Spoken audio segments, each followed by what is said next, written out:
আলহামদুলিল্লাহি রাব্বিল আলামিন। সকল প্রশংসা জগৎ সমূহের প্রতিপালক আল্লাহরই।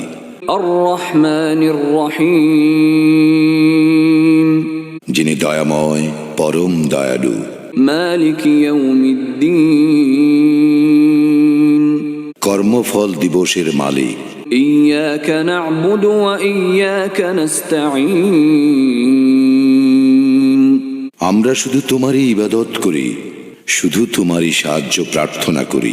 ইহদিনাস সিরাতাল মুস্তাকিম, আমাদেরকে সরল পথ প্রদর্শন করো। সিরাতাল্লাযীনা আন'আমতা আলাইহিম গায়রিল মাগদুবি আলাইহিম ওয়ালাদ-দাল্লিন, তাহাদের পথ যাহাদেরকে তুমি অনুগ্রহ দান করিয়াছ, তাহাদের পথ নহে যাহারা ক্রোধ নিপতিত ও পথভ্রষ্ট।